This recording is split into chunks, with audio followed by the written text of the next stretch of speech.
Gaussian splats are incredible, but they still have a very big problem. If we want these workflows to become practical for everyday design, we need to talk about optimization. Over the last few videos, we've looked at capturing workflows, hardware, and interacting with the splat environment. But eventually, the reality capture hits practical limitations. And honestly, we've experienced this ourselves. Working on projects like Jameson at the Castle of Good Hope or experimenting in a retail environment, the amount of data you generate becomes massive very quickly.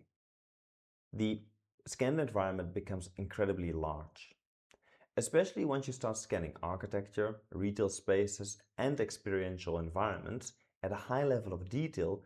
You're suddenly dealing with huge datasets, long processing times, and large exports. These workflows aren't still fully streamlined just yet. And then there's cleanup. You still need some refinement. You need to remove the noise.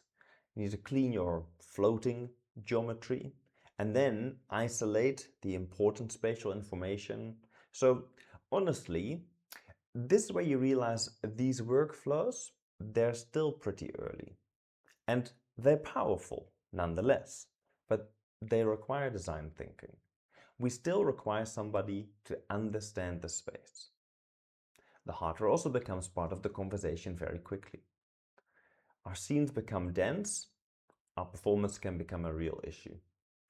Especially when you start thinking about how this eventually has to tie into everyone's daily workflow at a design studio or in a retail space.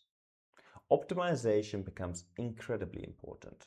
I think this is where a lot of people misunderstand the emerging technologies. We expect perfection immediately. Honestly, even with the current limitations, our workflows are already changing and we think about spatial context differently.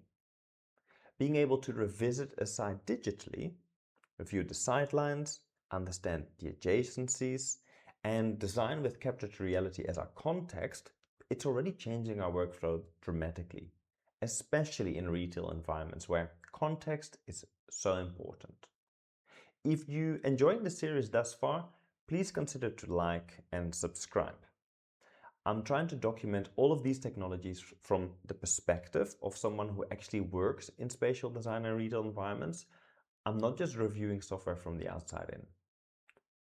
I genuinely think that the way we capture and interact with space is about to change dramatically over the next few years. And in the final video of the series, I want to talk about where I think all of this is heading and why these workflows may fundamentally change our relationship between reality capture and design. Until then, thank you for wandering through these slightly strange spatial rabbit holes with me.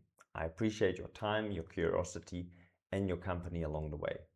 Wherever you are in the world, I hope the rest of your day is rather wonderful.